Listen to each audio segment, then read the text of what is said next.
V का मकसद हमने लिया था वॉल्यूम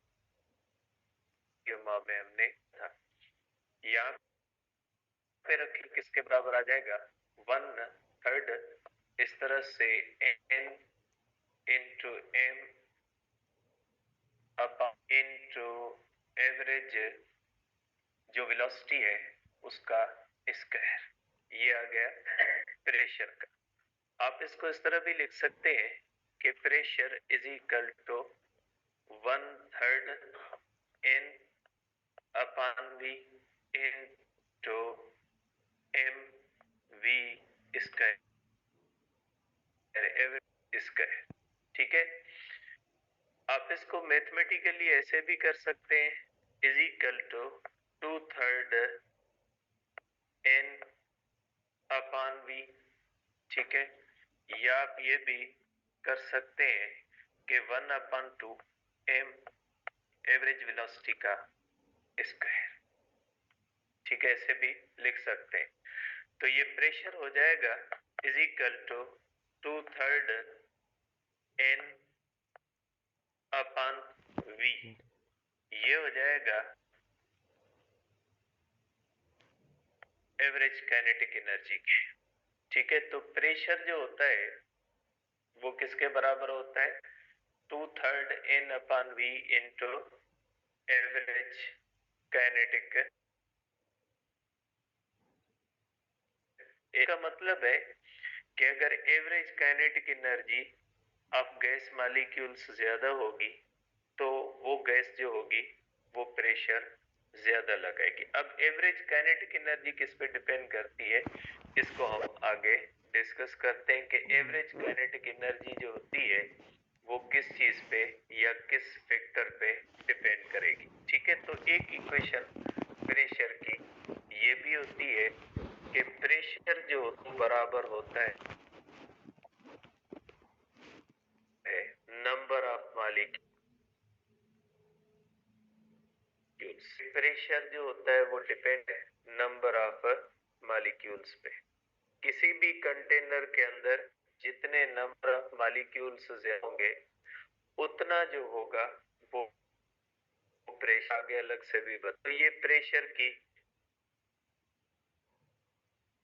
एक काइनेटिक एनर्जी के सेंस में इस तरह से ले जा सकते हैं कि pressure is equal to number into kinetic energy average per unit. तो आप इसको ये भी कह सकते हैं कि pressure is equal to kinetic energy per unit volume. ठीक है, इस तरह भी कर सकते हैं कि पूरे वॉल्यूम ऑफ द गैस के अंदर कितनी काइनेटिक एनर्जी है उसके सेंस में भी आप इसको प्रेशर को लिख सकते हैं। ठीक है, तो प्रेशर की एक 3 इक्वेशंस हुई। एक प्रेशर की इक्वेशन ये हुई, आप इसको इस तरह भी कर सकते हैं, एक प्रेशर की इक्वेशन ये हुई, दूसरी प्रेशर की इक्वेशन ये हुई और तीसरी प्रेशर की इक्वेशन ये भी हुई। आगे भी एक इक्वेशन हो सकती है इसकी। ठीक है, प्रेशर की एक और इक्वेशन भी हम मुख्तलिफ जगहों पे इस्तेमाल करते हैं। अब ये हो जाती है प्रेशर इज इक्वल टू 2/3 और number of molecules multiplied by kinetic energy average of the single molecule. तो ये आप कह सकते हैं ये हो जाएगी 2/3 average kinetic energy per unit volume. आप इसको कह सकते हैं, means pressure is directly proportional to the kinetic energy average kinetic energy per unit volume. इस तरह से भी आप इसको लिख सकते हैं। तो प्रेशर को आप डिफरेंट चीजों के हिसाब से लिख सकते हैं। ठीक है, अब इसके बाद हम देखते हैं कि average kinetic energy of gas molecules, average kinetic energy of gas molecule. ठीक है, तो ये जो काइनेटिक एनर्जी होती है ये गैस मॉलिक्यूल की कितनी होती है? ठीक है, average kinetic energy of gas molecule जो होती है वो कितनी होती है? देखिए इस इक्वेशन को आप यहां से कर सकते हैं कि pressure is equal to 1/3 into m upon v into average velocity का स्क्वायर। सेम इक्वेशन, ये वॉल्यूम है, इसको इस तरफ ले आए, प्रेशर इज इक्वल टू 1/3, ठीक है, number of molecules multiplied by average velocity का स्क्वायर। ठीक है, ये नेगेटिव नहीं है, ये बार है, मैंने कल भी आपको बताया था। फॉर 1 मोल अगर हम करें या फिलहाल फॉर 1 मोल, फॉर 1 मोल आपको पता है number of molecules is equal to Avogadro's number. 1 mole के अंदर कितने होते हैं? एवोगैड्रोस नंबर के बराबर होते हैं। अब आप इसको कर सकते हैं PV इज इक्वल टू 1/3, ये हो जाएगा m इंटू एवरेज वेलोसिटी का स्क्वायर। आप इसको इस तरह से भी लिख सकते हैं PV is equal to 2/3,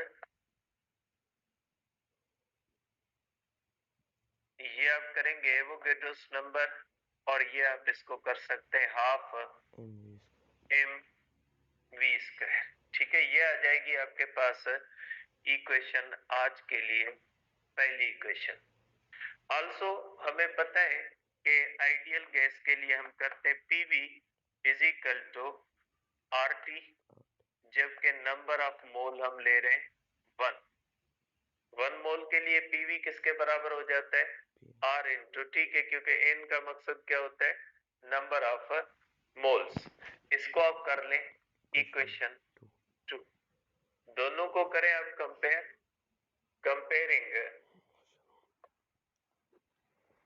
comparing equation 1 and equation 2। अगर दोनों को हम कंपेयर करेंगे तो हमारे पास आ जाएगा ये भी PV is equal to 2/3 of Avogadro's number 1/2 mv square, और ये होता है PV is equal to RT। दोनों की लेफ्ट साइड क्या होती है?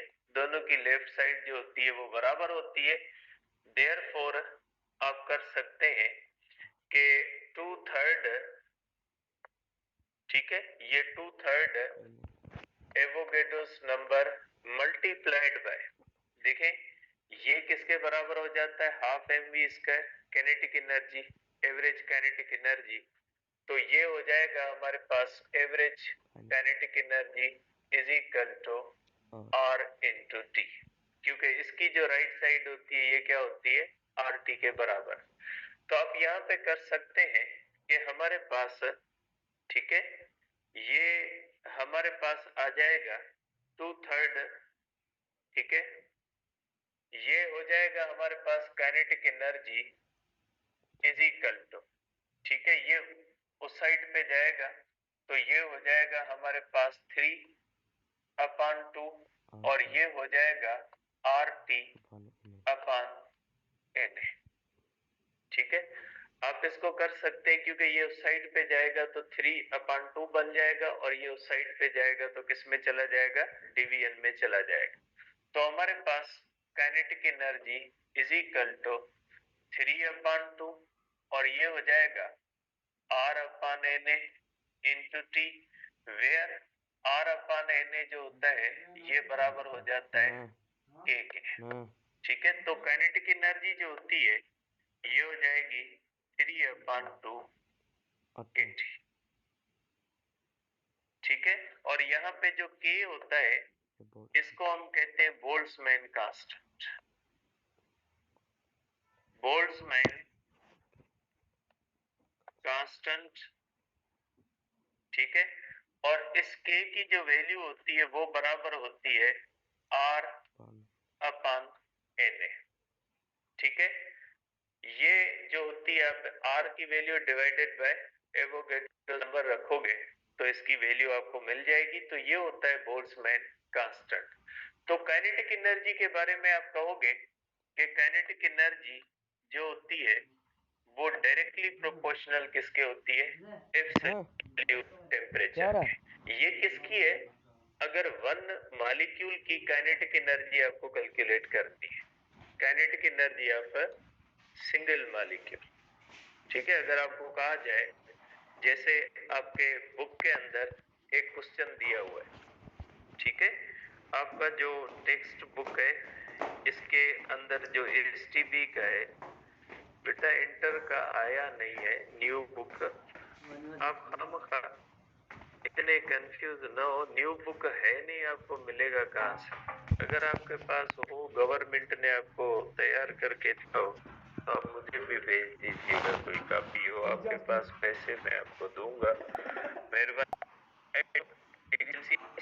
या 50 डिग्री सेल्सियस, ये है 11.5 ए, ठीक है। 11.5 ए जो होता है उसके अंदर दो हिस्से हैं। एक दिया हुआ है temperature 0 degree Celsius is equal to 273 kelvin. अब इसके अंदर जो मांगा गया है वो मांगा गया kinetic energy of molecule, kinetic energy of molecule पूछा गया है, काइनेटिक एनर्जी ऑफ मॉलिक्यूल पूछा गया है। तो आप इस तरह से करोगे, average kinetic energy of molecule. तो यहाँ पे जो फार्मूला इस्तेमाल करोगे ना, kinetic energy is equal to 3/2 kT, ये फार्मूला इस्तेमाल करोगे, ठीक है। ये फार्मूला तब इस्तेमाल होता है जब आपको किसी भी सिंगल मॉलिक्यूल की काइनेटिक एनर्जी फाइंड करनी होती, फिर कोई हो, हाइड्रोजन हो, एनीथिंग हो, क्योंकि जब कोई भी गैस आइडियली बिहेव करती है देन काइनेटिक एनर्जी किस पे डिपेंड करती है, डायरेक्टली प्रोपोर्शनल होती है टेम्परेचर की, ठीक है। अब इसके बाद जो नेक्स्ट है हमारे पास, नेक्स्ट हमारे पास है कि kinetic energy average, kinetic energy average of mole of gas. अगर किसी भी गैस का आपके पास मोल हो, मोल्स हो, 1 मोल हो, तो उसकी काइनेटिक एनर्जी आप किस तरह से करोगे, ठीक है। तो हमारे पास इसका फार्मूला आ जाएगा, kinetic energy is equal to 3/2 kT, ये फार्मूला होता है, ठीक है। अब K किसके बराबर होता है बेटा, K होता है R अपान एवोगैड्रोस नंबर इनटू T। इसको आप ले, क्योंकि ये किसके है, एक मॉलिक्यूल की, और 1 मोल के अंदर कितने मॉलिक्यूल होते हैं, एवोगैड्रोस नंबर के बराबर होते हैं।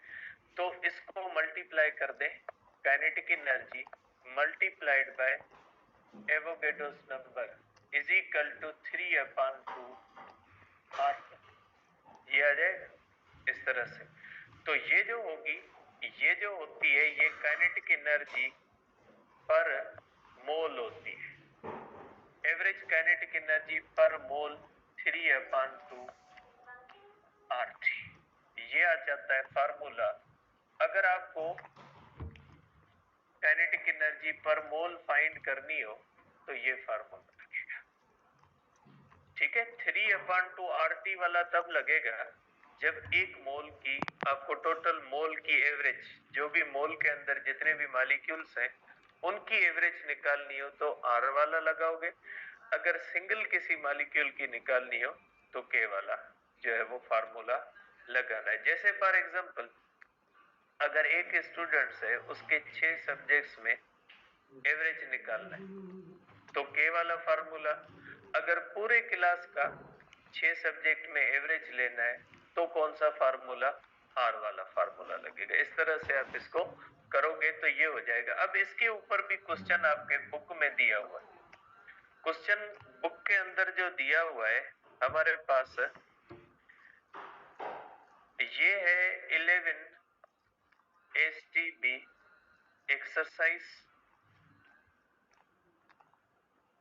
ठीक है। STB की एक्सरसाइज है और इसके अंदर है 11.5 का बी क्वेश्चन, ठीक है। इसमें कहा गया है कि व्हाट द काइनेटिक एनर्जी पर mole of an ideal gas at these temperatures, कि 1 मोल की काइनेटिक एनर्जी एवरेज कितनी है। तो आप ये करोगे कि इसके अंदर भी temperature T1 is equal to 0 degree Celsius is equal to 273 kelvin, और जो इसका दूसरा हिस्सा है उसके अंदर दिया हुआ है temperature T2 is equal to 50 degree Celsius. इसको आप कर लोगे 273 प्लस 50, इस तरह से जो भी आएगा केल्विन के अंदर रखोगे। तो इसके अंदर फार्मूला कौन सा रखोगे, काइनेटिक एनर्जी पर मोल जो होगी ये होगी 3/2 R इंटू टी, ये फार्मूला लगो, ठीक है। तो इसके अंदर ध्यान में रहे कि जब आपको मोल की फाइंड करनी है तो RT वाला फार्मूला, और जब आपको मॉलिक्यूल की फाइंड करनी है तो कौन सा फार्मूला आप लगाओगे, तो जो आप फार्मूला लगाओगे वो आप लगाओगे KT वाला, ठीक है। इसको थोड़ा जो है वो डिफरेंशिएट करना कि K जो होता है वो R/Na होता है, उसमें डिवीजन में Na आता है, और जो R वाला फार्मूला होता है उसके अंदर किस में आता है, मल्टीप्लिकेशन के अंदर आता है, ठीक है। तो ये हो गया हमारे पास जो है वो आप कह सकते हैं कि काइनेटिक एनर्जी या इसके जो मुख्तलिफ फार्मूले होते हैं प्रेशर के, ये हमने कर लिए। अब जब हम बात करते हैं गैस मॉलिक्यूल्स की, ठीक है, तो गैस मॉलिक्यूल्स के अंदर हम 3 किस्मों की स्पीड लेते हैं। एक हम लेते हैं मीन वेलोसिटी, दूसरी हम लेते हैं रूट मीन स्क्वायर वेलोसिटी, और तीसरी हम लेते हैं मोस्ट प्रोबेबल स्पीड, ठीक है। 3 किस्मों की वेलोसिटीज गैस मॉलिक्यूल्स के अंदर होती है, ठीक है। तीनों को मैं थोड़ा आपको बता देता हूं कि मीन वेलोसिटी क्या होती है। मीन वेलोसिटी का मकसद है जितने भी मॉलिक्यूल्स हैं उन मॉलिक्यूल्स की टोटल जो वेलोसिटीज होती है उन सब की अर्थमेटिक मीन, उन सब का एवरेज, उसको हम कहते हैं मीन वेलोसिटी। मैं सिंपल सा उसका फार्मूला भी लिख देता हूं और उसकी एक एग्जांपल भी लिख देता हूं, जरूरी नहीं आप इसको करें, ठीक है। ये मैं आपको इसलिए बता रहा हूं कि आप मुख्तलिफ चीजें पढ़ते हो फिर पूछते हो, तो इसलिए मैं आपको वो चीज बता देता हूं। बाकी आपके जो है वो इसमें सिलेबस में नहीं है ये चीज, मैं सिंपली आपको उसका एक कॉन्सेप्ट बता देता हूं, जरूरी नहीं आप उसके अंदर भटके, ठीक है। आप उसको सिंपल लीजिएगा ताकि आपको सिंपल उसका कॉन्सेप्ट हो, बाकी इसको इतना ज्यादा सीरियस लेने की जरूरत नहीं है। तो हम करेंगे पहले मीन वेलोसिटी। मीन वेलोसिटी जिसको हम खाली v बार कहते हैं, ठीक है। अब इसका मकसद है कि arithmetic mean, arithmetic mean means simple average, arithmetic mean of velocities possessed by gas molecules। Gas molecules जो होते हैं उनकी जो टोटल वेलोसिटीज हो,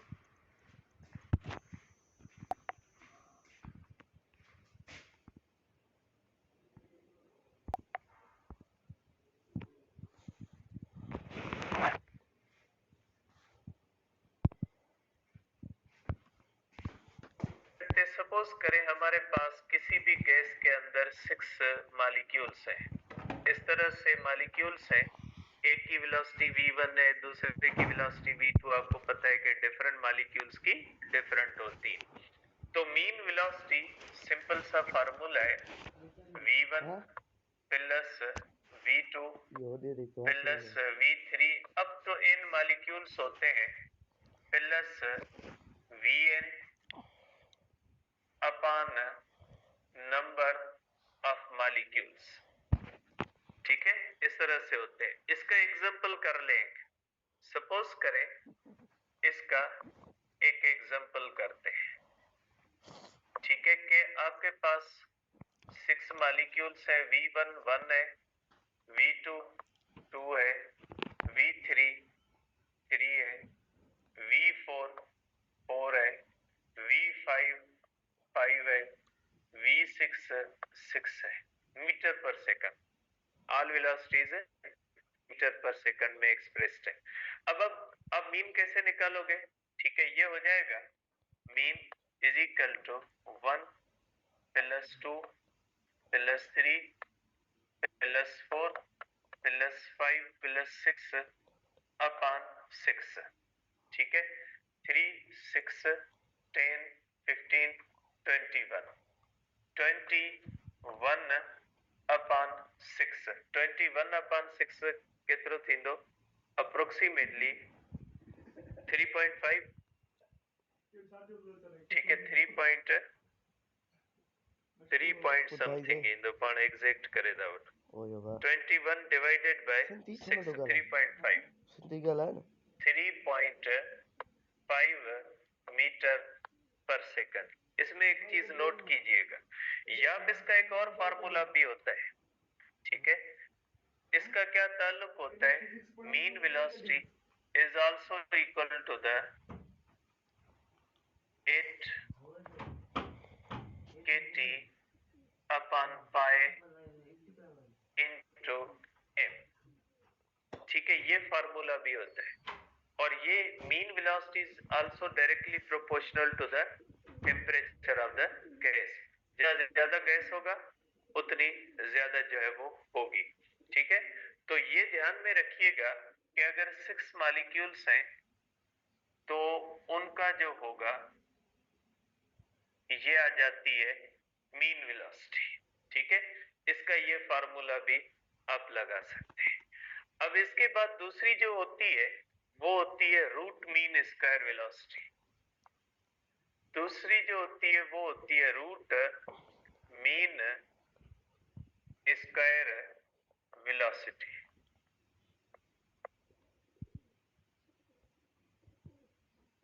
रूट मीन स्क्वायर वेलोसिटी जो होती है उसका मकसद क्या होता है? इसका मतलब ये होता है कि सपोज करें मीन का स्क्वायर करें,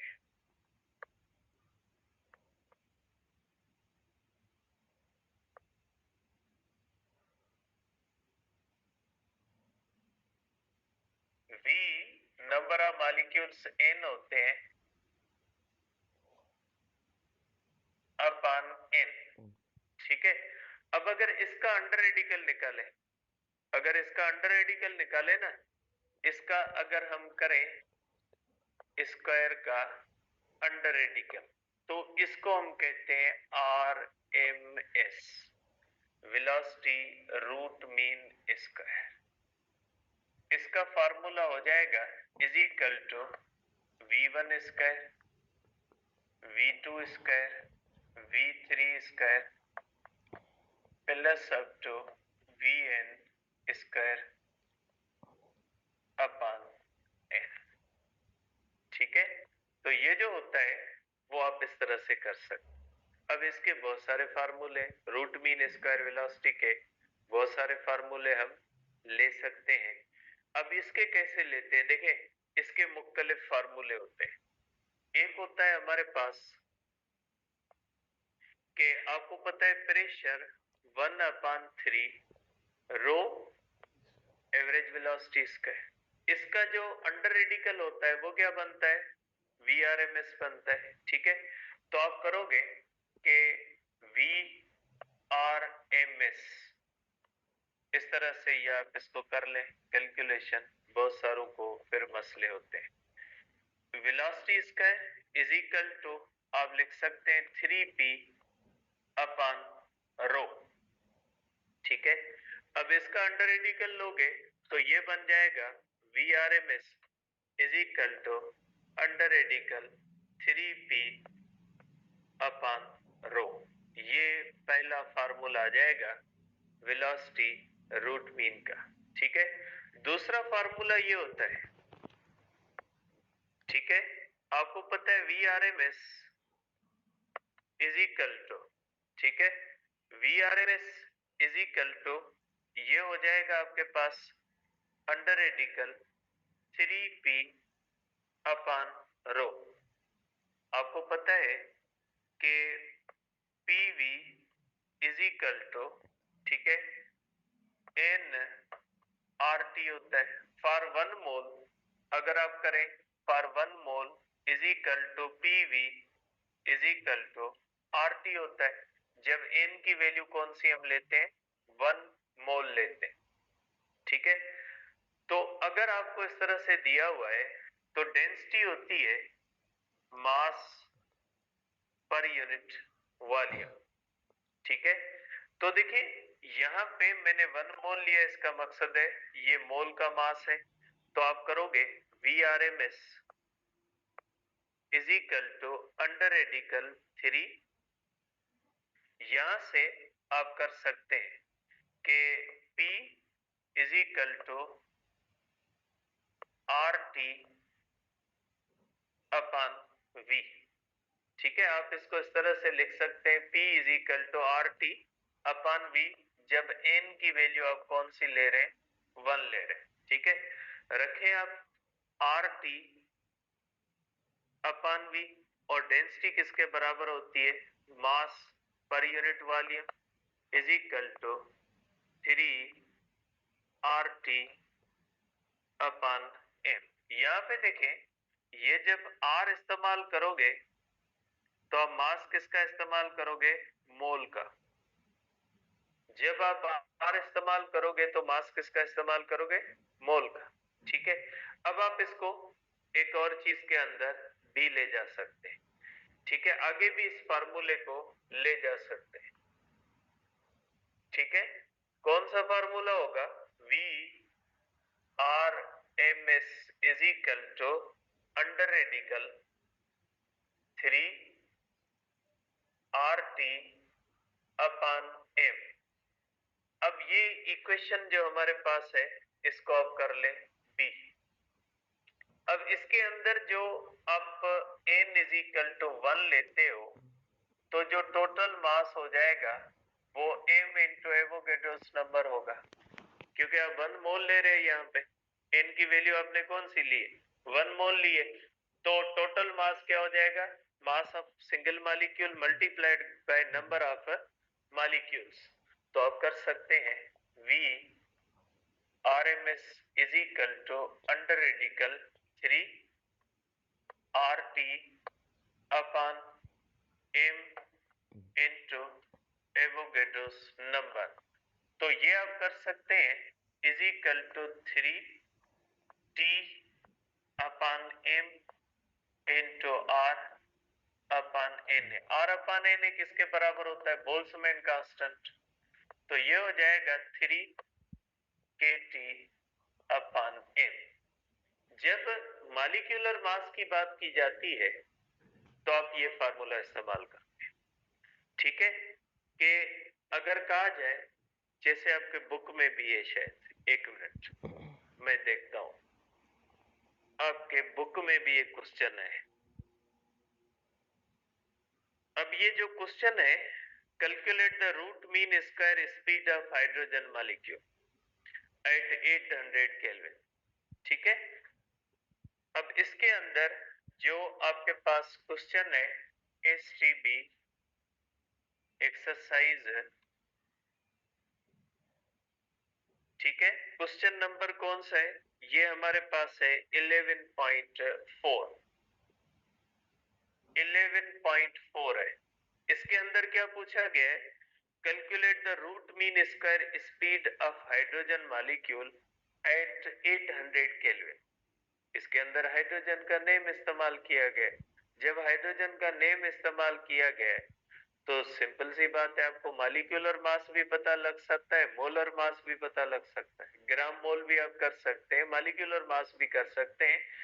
तो यहाँ पे अगर आप इस्तेमाल करते हो के वाला फार्मूला, तो मास ऑफ द मॉलिक्यूल पुट करना पड़ेगा, ठीक है।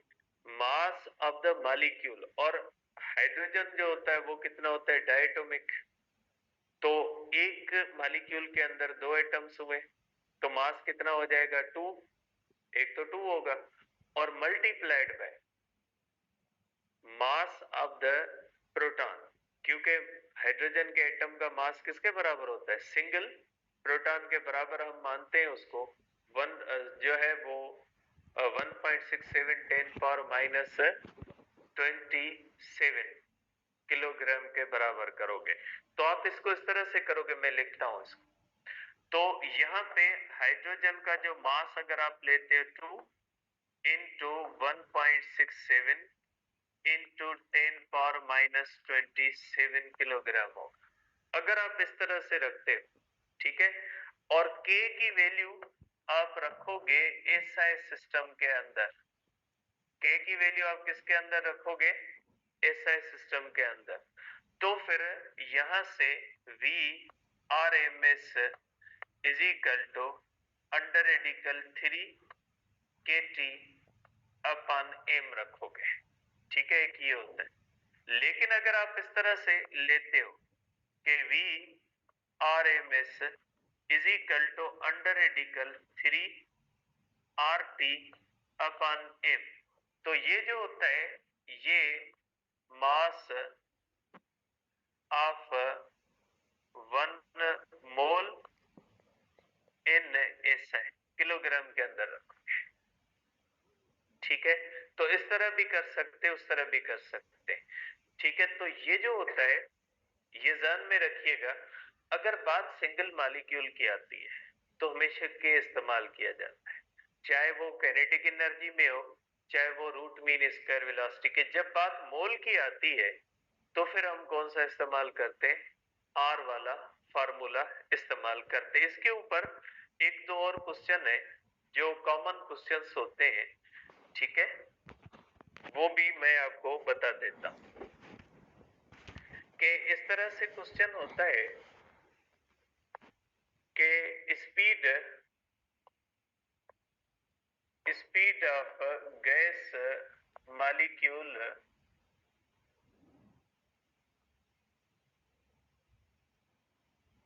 1000 metre per at 500 kelvin, Celsius भी हो सकता है, केल्विन में कन्वर्ट कर दीजिएगा। व्हाट इज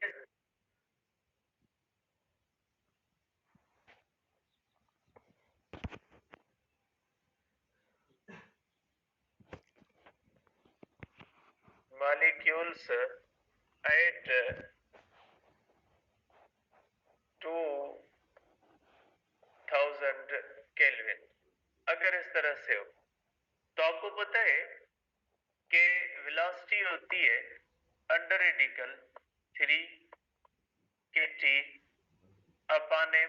तो वेलोसिटी डायरेक्टली प्रोपोर्शनल होती है अंडर रेडिकल ऑफ टेम्परेचर के, ठीक है।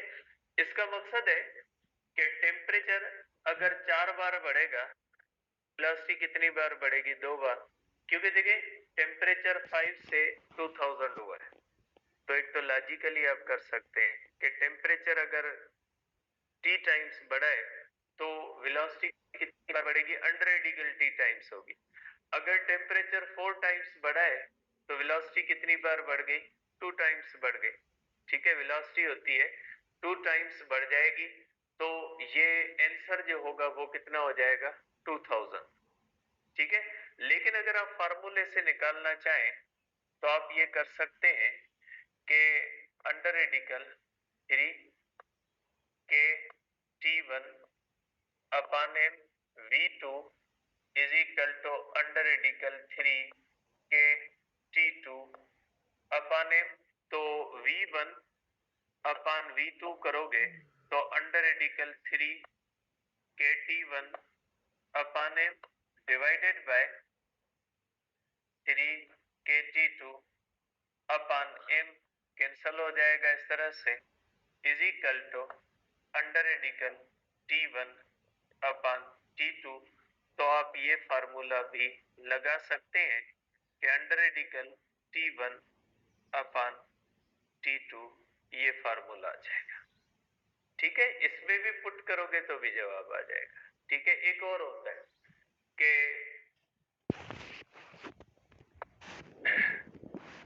Compare speed of hydrogen molecule, speed of molecule of hydrogen atom at 500। यहाँ पे एक बात ध्यान में रखिएगा, एटम कहा जाता है या मॉलिक्यूल कहा जाता है, ये बहुत इंपॉर्टेंट होता है। मैंने यहाँ पे एटम लिखा है, अगर मॉलिक्यूल कहा जाए तो 2 हो जाएगा। ठीक है, अगर आप कंपैरिजन करते हैं हाइड्रोजन और ऑक्सीजन के मॉलिक्यूल के दरमियान, तो मॉलिक्यूल जो होता है वो हाइड्रोजन का 2 होता है, उसका 32 होता है मेरे ख्याल में ऑक्सीजन का। तो कंपैरिजन जो होती है वो रेशियो बनता है 16:1 बनता है, क्योंकि उसके भी 2 है, उसके भी 2 है, लेकिन उसका मास बड़ा है तो 32 बन जाएगा और उसका 2 बनेगा। लेकिन अगर एटम का बनता है, ठीक है, तो 1 और 16 होता है। ठीक है, ये जो होता है इसमें आपको ध्यान रखना है कि एटम कहा गया है या जो है वो मॉलिक्यूल कहा गया है। ठीक है, इसमें फर्क आ जाता है मुख्तलिफ जगहों पे। At 500 kelvin with speed of oxygen molecule VRMS, ठीक है, VRMS स्पीड करते हैं। ठीक है, तो oxygen molecule with speed VRMS speed of oxygen molecule eight 1000 kelvin. ठीक है, अगर आप इस तरह से करोगे ना तो फिर ये फार्मूला थोड़ा आपको इस तरह से लिखना पड़ेगा, velocity of the oxygen is equal to 3 K temperature of the oxygen mass of the oxygen molecule, और हाइड्रोजन का करना पड़ेगा 3K temperature of the oxygen over hydrogen mass of the hydrogen. आप इसको इस तरह से जब लिखोगे तो ये आंसर आ जाएगा, is equal to under radical 3kT of the oxygen over mass of the oxygen divided by 3kT of the hydrogen over mass of the hydrogen। अब इसमें सिर्फ ये कटेंगे क्योंकि इनका मास डिफरेंट है तो कटेगा नहीं। ठीक है, तो ये हो जाएगा velocity of the oxygen over velocity of the hydrogen is equal to under radical T upon m divided by THMH is equal to, ये हो जाएगा TMH upon TH into M oxygen. तो ये फार्मूला आप लगाओगे, अब जस्ट इसमें values put करनी है तो आपका आंसर आ जाएगा। ठीक है, अपन जो होगा temperature of the hydrogen mass of the oxygen. तो ये जो होता है इस तरह से आप इसको लिख सकते हैं। ठीक है, तो अगर गैसेस की कंपैरिजन कही जाए, अगर टेम्परेचर इसमें भी एक आता है, अगर टेम्परेचर इक्वल दे दिया जाए तो T वाला फैक्टर क्या हो जाएगा, कट जाएगा। T में क्या हो जाएगा, कट जाएगा। फिर किसके दरमियान रेशियो रहेगा, सिर्फ मासेस का। वो तो सिचुएशन बेस्ड होता है, लेकिन ये भी ख्याल रखना है कि यहाँ पे एटम है या मॉलिक्यूल है, तो इससे भी बहुत सारी चीजों के अंदर फर्क पड़ जाता है। ठीक है, अब जो इसके बाद है हमारे पास वो होती है most probable speed of gas molecules. देखिए, जो गैस मॉलिक्यूल्स होते हैं, जब वो डिफरेंट टेम्परेचर पे गैस मॉलिक्यूल्स होते हैं, तो हमने ये पढ़ा है कि उन सब गैस मॉलिक्यूल्स की स्पीड्स इक्वल नहीं होती, डिफरेंट मॉलिक्यूल्स की डिफरेंट होती है। तो किसी भी टेम्परेचर पे ज्यादा से ज्यादा जो मॉलिक्यूल्स होते हैं उनकी स्पीड कितनी होती है? जैसे फॉर एग्जांपल कि हमारे पास 100 मॉलिक्यूल्स हैं, उनमें से 60 मॉलिक्यूल्स की स्पीड एक है और 5 की दूसरी, 10 की दूसरी, बाकी जो 40 मॉलिक्यूल्स है उसमें 5 की अलग है, 8 की अलग है, 7 की अलग है। तो इसका मतलब है कि 100 में से 60 मॉलिक्यूल्स की स्पीड जो इक्वल होती है, वो जो स्पीड होती है उसको हम कहते हैं मोस्ट प्रोबेबल स्पीड। उसको हम कहते हैं मोस्ट प्रोबेबल स्पीड, के वो स्पीड जो किसी भी सर्टेन टेम्परेचर पे ज्यादा से ज्यादा मॉलिक्यूल्स की हो। जैसे फॉर एग्जांपल हम टेस्ट लें, क्लास के अंदर 100 बच्चे, उसमें से 70 बच्चों की मैथ के अंदर मार्क्स हैं 80, बाकी जो 30 है उनमें से वेरिएशन है, किसी की 80 से ज्यादा है, किसी की 80 से कम है। तो हम कहेंगे मोस्ट प्रोबेबल जो स्पीड है वो कौन सी होगी? 70, जो ज्यादा से ज्यादा की होगी। ठीक है, तो आप कहोगे कि मोस्ट प्रोबेबल स्पीड का मकसद है speed possessed speed possessed by maximum number of molecules, maximum number of molecules at certain temperature, at certain temperature। ठीक है, तो उसको हम कहते हैं मोस्ट प्रोबेबल स्पीड। एग्जांपल अगर हम कर लेते हैं, सपोज करें, ठीक है, अगर V1 है 1 मीटर पर सेकंड, V2 है 2 मीटर पर सेकंड, ठीक है, और V3 है 3 मीटर पर सेकंड, V4 है 3 मीटर पर सेकंड, V5 है 3 मीटर पर सेकंड। सपोज करें ये हमने, हमारे पास जो 5 मॉलिक्यूल है, उसमें 3 मॉलिक्यूल की स्पीड कौन सी है?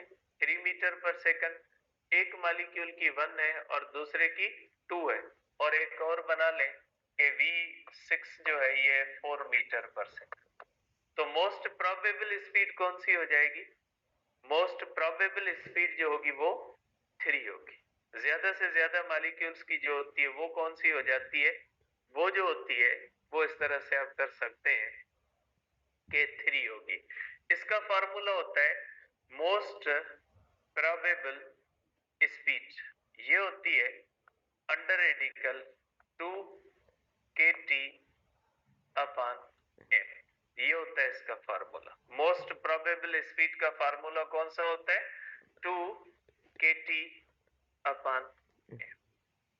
इस तरह से आप कर सकते हैं, ये मोस्ट प्रोबेबल स्पीड का है। तो मोस्ट प्रोबेबल स्पीड और मीन स्पीड, ये मस्त मैंने जस्ट आपको एक कॉन्सेप्ट बनाने के लिए दिया है। बाकी आपके जो बुक के हिसाब से है वो है root mean square speed. Most probable speed और मीन स्पीड जस्ट मैंने कहा कि कहीं पे अगर आप पढ़ो तो ये टर्म्स आते हैं, इनके बारे में आपको बेसिक नॉलेज होनी चाहिए कि ये किस चीज से रिलेटेड है। अब आ जाते हैं आखिरी बात आज हमारी, कि क्या ताल्लुक होता है प्रेशर का डिफरेंट चीजों के साथ। डिफरेंट चीजों के साथ प्रेशर का क्या ताल्लुक बनता है उसको डिस्कस करते हैं।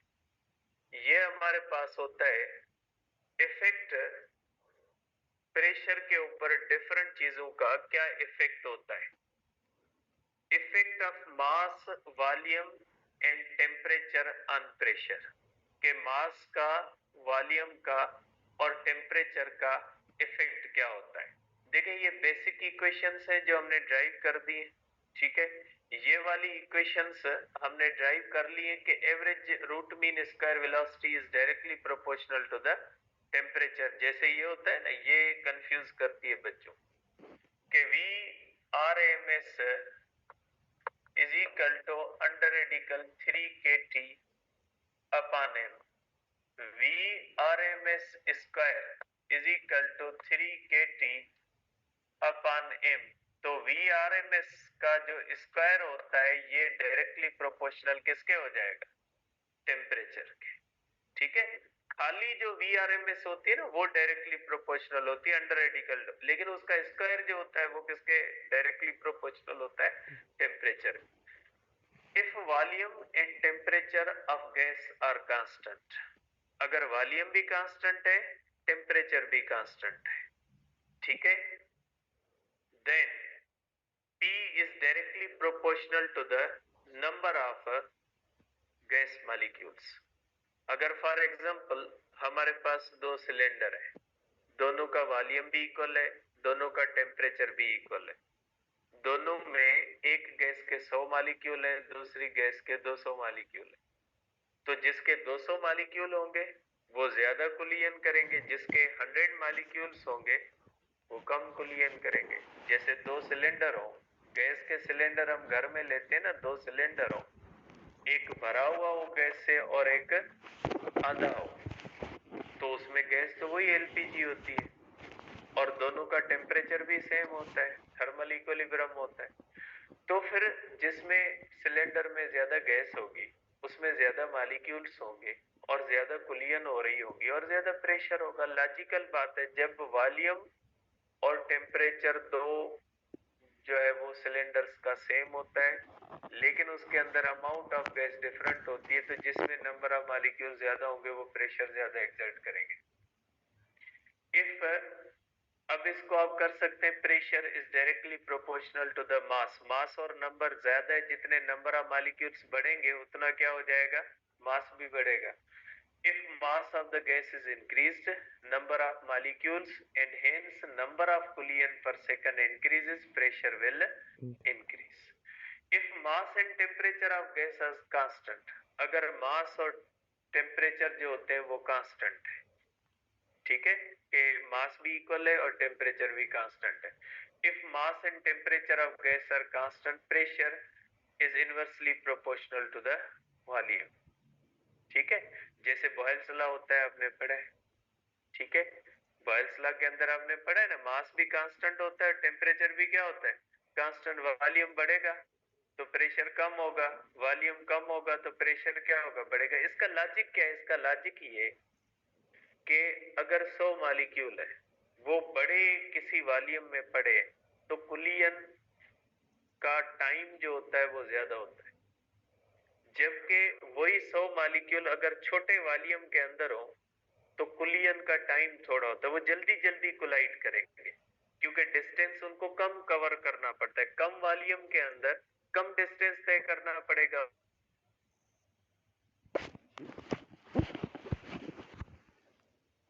बंद थी या नेट?